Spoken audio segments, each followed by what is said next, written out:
अब उहाँलाई कानुनी अधिकार पनि छैन, नैतिक रूपमा पनि उहाँलाई त्यो अधिकार छैन। उहाँ चाहिँ के छ भने प्रधान न्यायाधीश भएर रहने अधिकार छैन।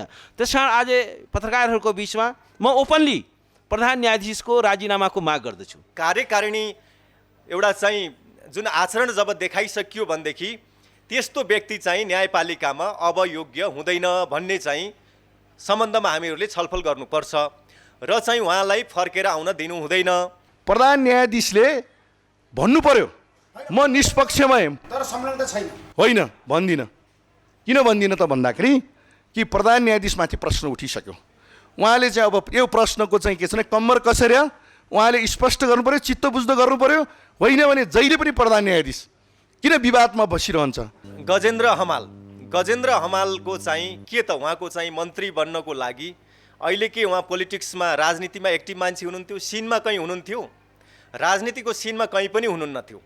मन्त्री बन्ने भनेको त कि राजनीतिको सिनमा हुन्छ त्यो, ऊ कि सम्भावित एउटा सांसद, एउटा चाहिँ अलि विज्ञ, यो देशलाई चाहिने। अझ उहाँले त अहिले लिनुभएको मन्त्रालय हेर्दाखेरि त केही सम्बन्धै छैन उहाँको त।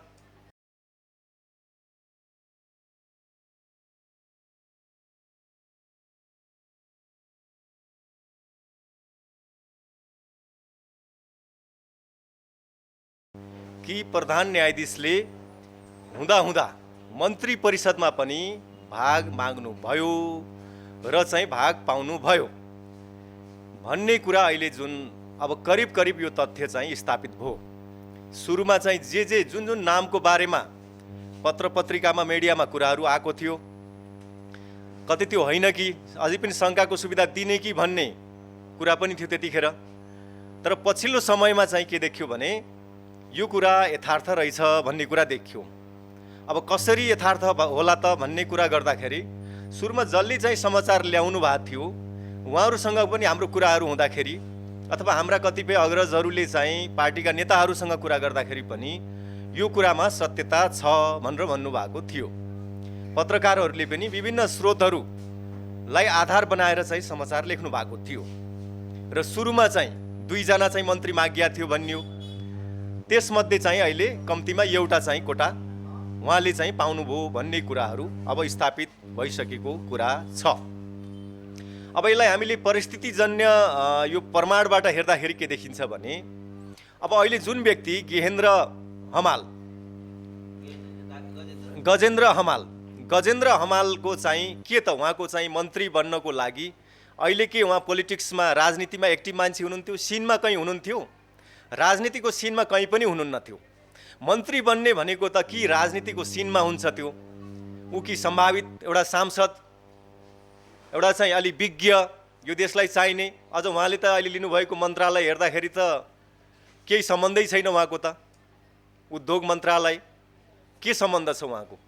कुनै विज्ञ पनि होइन उहाँ, पार्टीमा चाहिँ उहाँ कुनै सक्रिय मान्छे पनि होइन अहिले, अथवा मन्त्री बन्नको लागि यो पनि सम्भावित एउटा पोटेन्सियल मान्छे हो भनेर कहीँ पनि चर्चा नभएको व्यक्ति जसको बारेमा चाहिँ हाम्रो पत्र पत्रिकाले हाम्रो मिडियाले पहिलेदेखि के भनेको थियो भने उहाँ चाहिँ प्रधान न्यायाधीशको जेठान हुनुहुन्छ।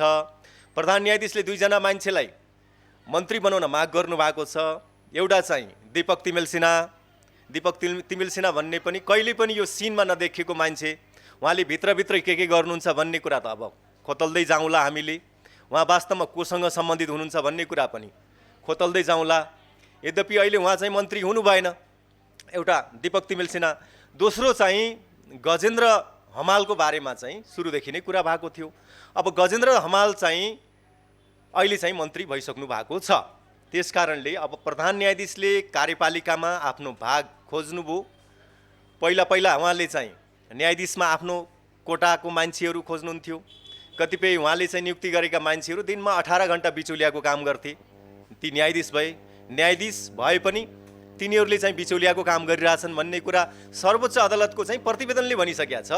हरिकृष्ण कार्कीको प्रतिवेदनले भनिसकेका छ कि कतिपय न्यायाधीशहरू बिचौलिया छन्। ती बिचौलिया न्यायाधीश चाहिँ कसले नियुक्ति गरेका हुन् भन्दाखेरि अब कुरा लगभग अब क्लियरै छ। त्यसपछि संवैधानिक निकायहरूमा चाहिँ उहाँले थुप्रै आफ्ना मान्छेहरू भागभण्डा गरेरै लिनुभयो भन्ने कुरा छ र त्यसका पनि यथेष्ट प्रमाणहरू छन्। यथेष्ट प्रमाणहरू हेर्दाखेरि के देखिन्छ भनेदेखि उहाँकै कतिपय आफन्त मान्छेहरू छन्, कतिपय उहाँको लफमका मान्छे छन्, कतिपय उहाँले चाहिँ नियुक्ति दिएका अरू पदमा नियुक्ति दिएर अहिले चाहिँ संवैधानिक चाहिँ पदमा लगेका मान्छेहरू छन्। भनिसकेपछि उहाँले चाहिँ यो नियुक्तिहरूमा भागभण्डा खोज्ने, कार्यकारिणी निकायमा पनि भागभण्डा खोज्ने, कानुन सुधार आयोगमा पनि अध्यक्ष अहिले उहाँले नै उहाँकै भागभण्डाको मान्छे हुनुहुन्छ भनिसकेपछि अब उहाँ एउटा चाहिँ न्यायिक आचरणमा हुनुहुन्छ कि हुनुहुन्न भन्ने कुरा आयो। अब न्यायिक आचरणमा हुनुहुन्छ जस्तो हामीलाई लागेन। अब न्यायिक आचरणमा नरहिसकेपछि उहाँको एउटा न्यायिक नैतिकताको धरातल समाप्त भइसकेपछि अब उहाँलाई हामीले न्यायाधीशको रूपमा, न्यायकर्मीको रूपमा स्वीकार गर्नुहुन्छ कि हुन्न भन्ने प्रश्न उठ्यो एकापट्टि। त्यसकारण अब यसमा के गर्ने भन्ने सम्बन्धमा नेपाल बार एसोसिएसनभित्र र लिगल कम्युनिटीभित्र पनि व्यापक छलफल भइरहेको छ। हिजो मात्रै पनि गम्भीर छलफल भएको छ। अहिले चाहिँ दसैँ आइसकेको हुनाले र अदालत बन्द भएको हुनाले थप केही गर्नको लागि, सङ्गठित रूपमा केही गर्नको लागि अहिले अप्ठ्यारो छ। तर दसैँपछि अल्टिमेटम नै दिएर बारले कार्यक्रमहरू आह्वान गर्छ र गर्छौँ भनेर भन्नुभएको छ बारको पदाधिकारीले। त्यस कारणले अब दसैँपछि आन्दोलनका कार्यक्रमहरू आउँछन्। अब चोलेन्द्र श्रीमान सर्वोच्च अदालतभित्र पस्न पाउनुहुन्छ कि पाउनुहुन्न भन्ने सम्बन्धमा अब चाहिँ त्यसमा अब हामीले निर्णायक चाहिँ कामहरू गर्नुपर्ने अवस्था छ। जो न्यायिक आचरणबाट विचलित भइसक्यो, जसले कार्यपालिकामा आफ्नो हिस्सा खोज्छ, जसले चाहिँ न्यायाधीशको पदलाई, प्रधान न्यायाधीशको पदलाई दुरुपयोग गर्दछ भनिसकेपछि त्यस्तो व्यक्ति चाहिँ प्रधान न्यायाधीशको पदमा रहिरहनु हुन्छ कि हुँदैन, अथवा उहाँ चाहिँ प्रधान न्यायाधीशको पदमा रहँदाखेरि यो देशको संविधान, यो देशको लोकतन्त्र र यो समग्र देश राष्ट्रिय हित चाहिँ जोखिममा पर्छ कि पर्दैन भन्ने कुराहरू आइसकेका छन्। त्यस कारणले यसमा चाहिँ अब एउटा निर्णायक चाहिँ कदम चाल्नुपर्ने छ। यो निर्णायक कदम चाहिँ केवल कानुनी क्षेत्रको मान्छेले मात्रै चालेर पुग्दैन, यसमा नेपाली जनता पनि सँगसँगै जोडिनुपर्छ। र यसमा के छ भने अब चोलेन्द्र श्रीमानलाई सर्वोच्च अदालतभित्र छिर्न दिने कि नदिने भन्ने प्रश्न, हामीले त्यो प्रश्नको बारेमा छलफल गर्नुपर्छ। किन भन्दा यस्तै काम पहिला चाहिँ खिलराज रेग्मीले गर्दाखेरि पनि उहाँले चाहिँ मन्त्री परिषदको अध्यक्ष हुन जानुभयो। ल ठिक छ, त्यहाँ त तपाईँले प्रधान न्यायाधीशको पद त्यागिसकेपछि त्यहाँ जानुहोस्, यताको चाहिँ टाइटल चाहिँ प्रधान न्यायाधीशको टाइटल प्रयोग नगरिकन बस्नुहोस्, ठिकै छ त्योसम्म। किन अदालतले पनि त्यतिसम्म चाहिँ अन्तरिम आदेश दिएको थियो त्यतिखेर। तर त्यहाँ सकिसकेपछि यता आउन दिँदैनौँ भनेर त्यतिखेर पनि हामी सबैले भनेको अदालतमा मुद्दा पनि विचाराधीन थियो, उहाँलाई हामीले फिर्ता हुन दिएनौँ त्यतिखेर हो। त्यसै गरेर अहिले पनि कार्यकारिणी एउटा चाहिँ जुन आचरण जब देखाइसकियो भनेदेखि त्यस्तो व्यक्ति चाहिँ न्यायपालिकामा अब योग्य हुँदैन भन्ने चाहिँ सम्बन्धमा हामीहरूले छलफल गर्नुपर्छ र चाहिँ उहाँलाई फर्केर आउन दिनु हुँदैन। अब चाहिँ उहाँको सम्बन्धमा स्वयं सर्वोच्च अदालतबाट भित्रबाट पनि प्रतिवाद हुनुपर्छ र चाहिँ जनस्तरबाट पनि प्रतिवाद हुनुपर्छ र उहाँलाई जसले चाहिँ भाग छुट्यायो उहाँहरूको सम्बन्धमा खास गरेर शीर्ष नेतृत्व जो चाहिँ गठबन्धनमा हुनुहुन्छ, अहिले गठबन्धनका चाहिँ विभिन्न स्टेक होल्डरको शीर्ष नेतृत्वमा जो हुनुहुन्छ उहाँहरूको पार्टीभित्रबाट पनि आफ्नो नेतृत्वको सम्बन्धमा चाहिँ प्रतिवाद गर्नुपर्छ भन्ने चाहिँ मेरो धारणा रहेको छ। अब यसको लागि चाहिँ हामीले अवज्ञा आन्दोलन चाहिँ अब गर्छौँ, जनस्तरबाट पनि हामीले अवज्ञा आन्दोलन गर्छौँ। अवज्ञा आन्दोलन सुरु हुनुपर्छ, किन भन्दा उहाँको न्यायिक हैसियतलाई अब मान्न सकिँदैन भन्ने निष्कर्षमा म पुगेको छु। र मेरो निष्कर्ष हजुर, प्रधान न्यायाधीशलाई अब उहाँले अब त्यो प्रवृत्ति अब बोकेर हिँड्ने भइसकेपछि उहाँ न्यायाधीश पदको लागि योग्य हुनुहुन्न, उहाँलाई अदालतमा अब चाहिँ छिर्न दिनुहुन्न भन्ने जुन एउटा चाहिँ हामीले मोटामोटी एउटा चाहिँ निष्कर्ष निकालेका छौँ, उहाँले अब सुध्रिने ठाउँ पनि छैन। किन भन्दा उहाँलाई शङ्काको सुविधा दिने अवस्था पनि रहेन। एकजना व्यक्तिलाई प्रधान न्यायाधीशको सिफारिसमा मन्त्री परिषदमा जुन सामेल गरियो, पहिलो कुरा त यो एउटा वकिलहरूको मात्रै सरोकारको विषय होइन, किनभने यो एउटा राष्ट्रिय सरोकारको विषय हो, यो सम्पूर्ण नागरिकको सरोकारको विषय हो। ती सबै नागरिकको सरोकारको विषय हो जो संविधानवादमा विश्वास गर्छन्, जो संवैधानिक लोकतन्त्रमा विश्वास गर्छन्, जो विधिको शासनमा विश्वास गर्छन् र जो स्वतन्त्र न्यायपालिकामा विश्वास गर्छन्, ती सबै नागरिकको यो साझा सरोकारको विषय हो। त्यसकारण तपाईँहरू यो नठान्नुहोस् कि यो एउटा आइसोलेटेड इस्यु हो, वकिलहरूले यसमा बोल्दै गर्छन्, वकिलहरूको यो सरोकारको विषय हो भन्ने चाहिँ के छ भने त्यो चाहिँ मान्यता राख्नु भएन। यो एउटा यस्तो व्यापक सरोकारको विषय हो, किनभने अब हिजो प्रधान न्यायाधीशको एउटा प्रतिनिधि मन्त्रीमण्डलमा सामेल भइसकेपछि अब नेपालमा संविधानवादको मूल आत्मामाथि नै यो प्रहार भएको छ। संविधानवादको मूल आत्मा भनेको सेपरेसन अफ पावर हो, शक्ति पृथकीकरणको सिद्धान्त हो। त्यो सेपरेसन अफ पावर चाहिँ ध्वस्त भएको छ, संविधानको सर्वोच्चता ध्वस्त भएको छ, न्यायपालिकाको स्वतन्त्रता चाहिँ ध्वस्त भएको छ। र अब के भएको छ भने कार्यपालिका र न्यायपालिकाको बिचमा एउटा अपवित्र र डरलाग्दो खतरनाक चाहिँ के छ भने एउटा साँठगाँठ देखिएको छ। योभन्दा चिन्ताको अर्को विषय हुन सक्दैन। यो हामी सबै जो संवैधानिक लोकतन्त्रमा विश्वास गर्छौँ त्यो हामी सबैको लागि यो एउटा गम्भीर चिन्ताको विषय हो। यत्रो सकसपछि यो संविधान जारी भएको छ र यो संविधान जारी भएपछि पहिलो प्रतिनिधि सभालाई त 2 चोटि विघटन गरियो। अब अहिले चाहिँ के छ भने बल्ल बल्ल चाहिँ के छ भने अलिकति संविधान ट्र्याकमा आए जस्तो भएको थियो र यो चाहिँ एउटा संविधानमाथिको एउटा इरेपेरेबल चाहिँ के छ भने आक्रमण हो। यो अपूर्णीय क्षति संविधानमाथि भएको छ, अपूर्णीय क्षति न्यायपालिकाको स्वतन्त्रता, त्यसको गरिमा र त्यसको चाहिँ के छ भने पब्लिक कन्फिडेन्समाथि धेरै ठुलो ड्यामेज भएको छ। हेर्नुहोस्, न्यायपालिकाको सबैभन्दा ठुलो शक्ति स्ट्रेन्थ भनेको न्यायपालिकासँग कुनै तरवारको शक्ति छैन, उसँग सेना छैन, प्रहरी छैन, उसँग पर्स राज्यको चाहिँ ढुकुटी छैन। तर उसको सबैभन्दा ठुलो शक्ति के हो भने उसले एउटा ओपन कोर्टमा जस्टिस किन गर्न सम्भव छ भने किनभने उसँग पब्लिकले उसलाई विश्वास गर्दछ। न्यायपालिकाको चाहिँ के छ भने शब्द चाहिँ के छ भने फाइनल हुन्छ, किनभने पब्लिकले त्यसलाई ट्रस्ट गर्छ। पब्लिक ट्रस्टमा टिकेको इन्स्टिट्युसन हो र हिजोको यो घटनाले के भएको छ भने न्यायपालिकाको जुन ट्रस्ट हो, जुन विश्वसनीयता हो, जुन गरिमा हो, त्यो चाहिँ समाप्त भएको छ, त्यो रसातलमा पुगेको छ। र यसको लागि जिम्मेवार को हुनुहुन्छ भन्दाखेरि न्यायपालिकाको नेतृत्वमा रहेको प्रधान न्यायाधीश। उहाँले चाहिँ के गर्नुभएको छ भने न्यायपालिकालाई सेल आउट गर्नुभयो, त्यसका आधारभूत मूल्य र मान्यतालाई सेल आउट गर्नुभयो, त्यसको विश्वसनीयतालाई समाप्त गर्नुभयो। अघि ओमजीले राइटली पोइन्ट आउट गर्नुभयो। अब उहाँलाई कानुनी अधिकार पनि छैन, नैतिक रूपमा पनि उहाँलाई त्यो अधिकार छैन। उहाँ चाहिँ के छ भने प्रधान न्यायाधीश भएर रहने अधिकार छैन। त्यसकारण आज पत्रकारहरूको बिचमा म ओपनली प्रधान न्यायाधीशको राजीनामाको माग गर्दछु। उहाँले संविधानको रक्षाका लागि, न्यायपालिकाको रक्षाका लागि अब उहाँ यो पदमा रहिरहनुभयो भने जति दिन बस्नुहुन्छ त्यति धेरै ड्यामेज गर्नुहुन्छ। अब चाहिँ के छ भने फर्दर ड्यामेज नहोस्। उहाँको राजीनामा चाहिँ के हो भने एउटा ड्यामेज कन्ट्रोल मेकानिजमको रूपमा त्यो एउटा ड्यामेज कन्ट्रोलको एउटा डिभाइस हुनसक्छ। किनभने उहाँ 14 महिना अझै बाँकी छ। 14 महिनामा यदि उहाँ प्रधान न्यायाधीश भइरहनु भयो भने उहाँ बिदा हुँदाखेरि, रिटायर हुँदाखेरि यो उहाँसँगै यो न्यायपालिकालाई पनि तिरोहित गर्नुहुन्छ, विसर्जित हुन्छ, यो संविधान पनि विसर्जित हुन्छ। उहाँ त के छ भने आज मैले के देखिरहेको छु भने प्रधान न्यायाधीशबाट नै जसले यो संविधानको रक्षा गर्छु भनेर शपथ खाएको छ, जसले चाहिँ संविधानले त्यो यत्रो ठुलो जिम्मेवारी दिएको छ, आज यो संविधानलाई सबैभन्दा ठुलो खतरा अरू कसैबाट होइन स्वयं प्रधान न्यायाधीशबाट देखियो। न्यायपालिकाको स्वतन्त्रता, न्यायपालिकाको विश्वसनीयता, न्यायपालिकाको गरिमा अरू कसैबाट होइन, आज प्रधान न्यायाधीशबाट नै त्यो खतरा देखियो। त्यसकारण के छ भने उहाँ चाहिँ पदमा भइरहनु भनेको चाहिँ के छ भने झन् फर्दर ड्यामेज त्यसले गर्छ। त्यसकारण पहिलो कुरा त he has to go home. उहाँले चाहिँ के छ भने रिजाइन गर्नै पर्छ, उहाँले चाहिँ राजीनामा गर्नै पर्छ। र यो चाहिँ के छ भने म ओपन चाहिँ के छ भने माग गर्छु।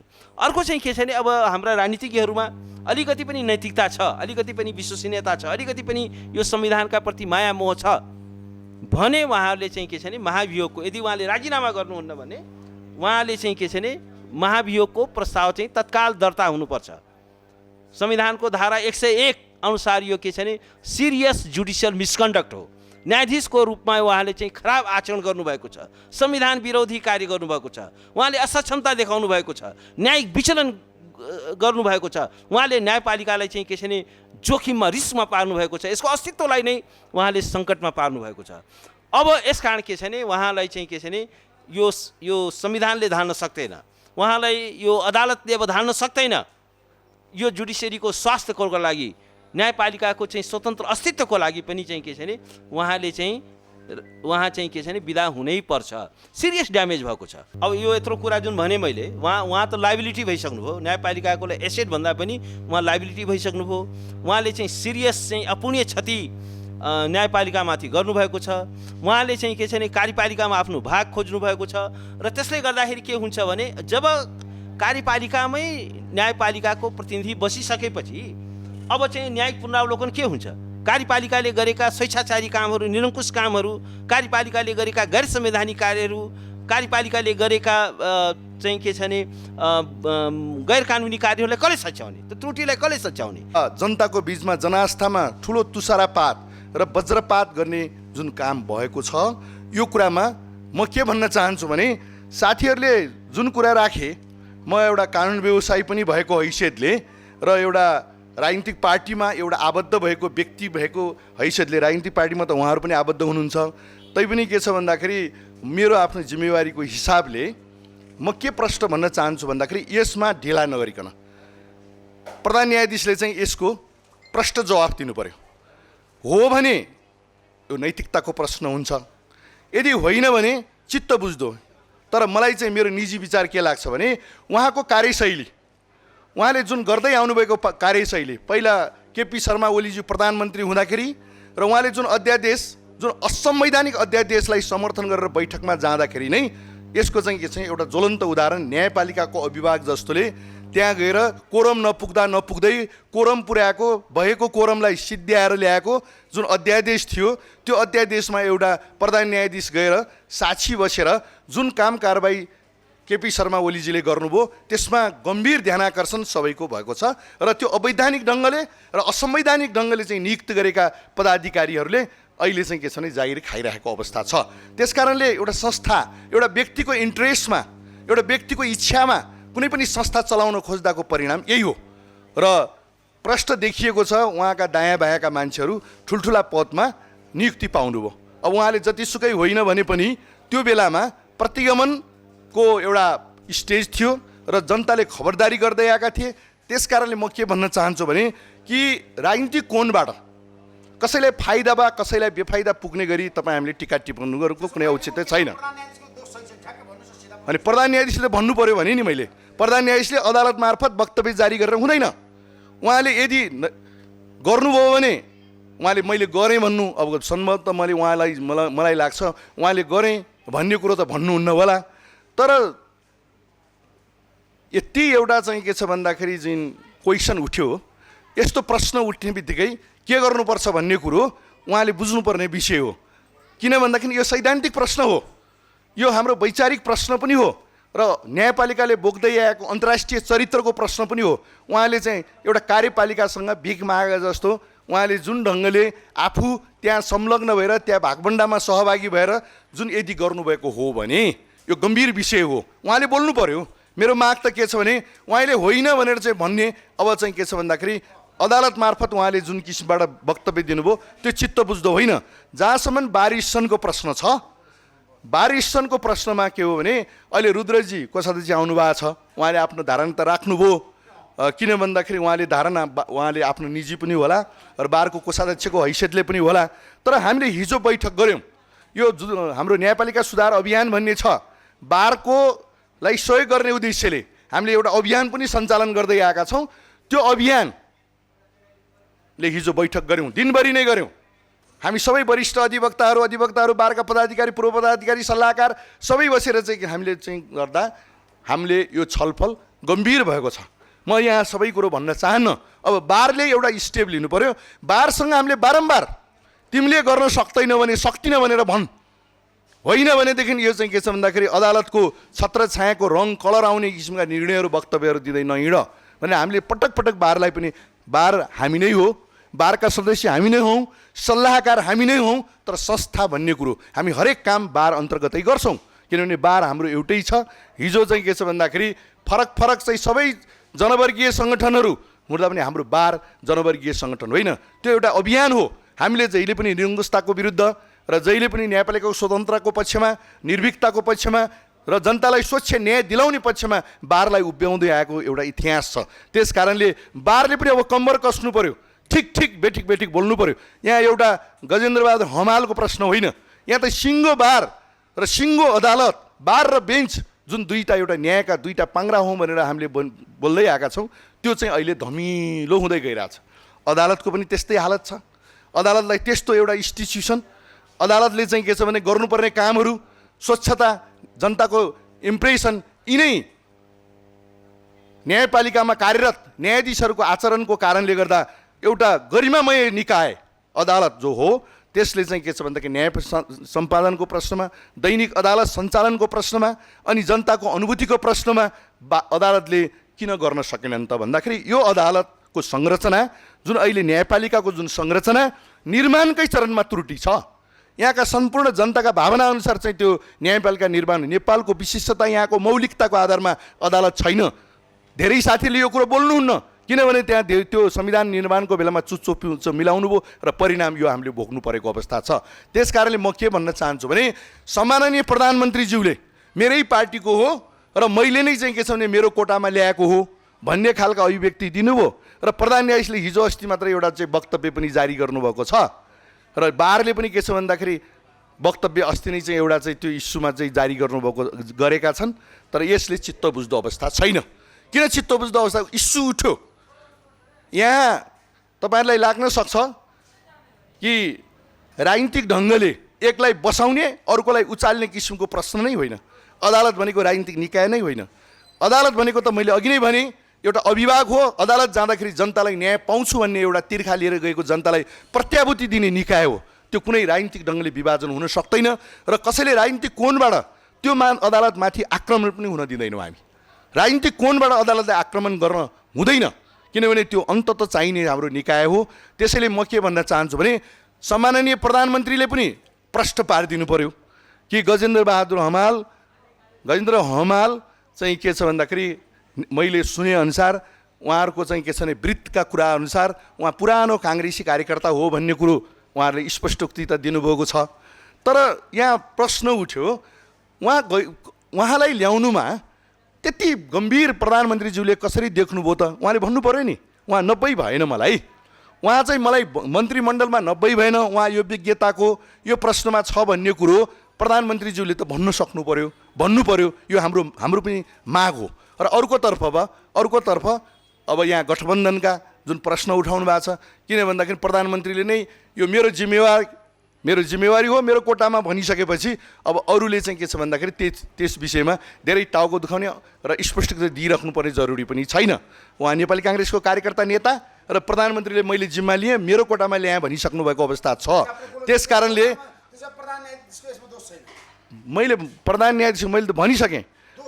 प्रधान न्यायाधीशले भन्नु पर्यो म निष्पक्षमा होइन भन्दिनँ। किन भन्दिनँ त भन्दाखेरि कि प्रधान न्यायाधीशमाथि प्रश्न उठिसक्यो। उहाँले चाहिँ अब यो प्रश्नको चाहिँ के छ भने कम्मर कसेर उहाँले स्पष्ट गर्नु पर्यो, चित्त बुझ्दो गर्नु पर्यो। होइन भने जहिले पनि प्रधान न्यायाधीश किन विवादमा बसिरहन्छ? उहाँले आफू निष्पक्ष र अब यहाँ केही प्रश्न त उठ्यो अरू न्यायाधीशसँग चाहिँ 12 हातको लौरोले पनि छुँदैन। किन भन्दाखेरि हिजो संसद पुनर्स्थापनाको मुद्दामा अन्य वरिष्ठ न्यायाधीशज्यूहरूले जुन आफ्नो धारणा र दृष्टिकोण राखेर फैसला गर्नुभयो त्यो कारणले गर्दा यिनीहरू सबैले त्यो कुनै गजेन्द्र हमालसँग ती अन्य श्रीमानहरूको के मतलबको विषय भयो। अहिले फेरि त्यो संसद पुनर्स्थापनाको मुद्दाको सन्दर्भमा पनि होइन। यो खालि प्रधानमन्त्रीको अहिलेको मन्त्रीमण्डल विस्तारमा कि प्रधान न्यायाधीशले भाग खोजेको हो कि होइन, उनले पाएको हो कि होइन। विगतको त मैले भने कि उहाँको दायाँ बायाँका मान्छे मानवाधिकार आयोग जस्तो गम्भीर उसमा चाहिँ उहाँले नियुक्ति गर्नुभएको छ। हिजो केपी शर्मा ओलीको पालामा किन भन्दाखेरि उहाँको दायाँ बायाँ हामीले धेरै वर्षदेखि देखेको उहाँको दायाँ बायाँ हिँड्ने मान्छेहरू, तर त्यो विषयमा श्रृङ्खलाबद्ध ढङ्गले अहिले जुन आयो गजेन्द्र चाहिँ उहाँको नातेदार हो भनेर यो कुराहरूमा कुनै नातेदार हुनुमा मात्रै यत्रो ठुलो गम्भीर प्रश्न उठ्दैन। त्यसैले म के भन्न चाहन्छु भने कि मैले यो गम्भीर प्रश्नलाई मैले पनि गम्भीरतापूर्वक नै लिएको छु र यसमा प्रधानमन्त्रीले त आफ्नो कुरो राख्नुभएको, अझै राख्नुहुन्छ होला, राख्नुपर्छ भन्ने मान्यता राख्छु। तर प्रधान न्यायाधीशले चाहिँ छातीमा हात राखेर आफ्नो निष्कर्ष चाहिँ उहाँले दिनु पर्यो र चाहिँ आरोप प्रत्यारोपको बिचमा सम्माननीय गरिमामय सर्वोच्च अदालत जसको नेतृत्वमा रहन उहाँलाई चाहिँ के छ भनेदेखि नत्र अप्ठ्यारो पर्दै जान्छ भन्ने मलाई लाग्छ। Thank you so much.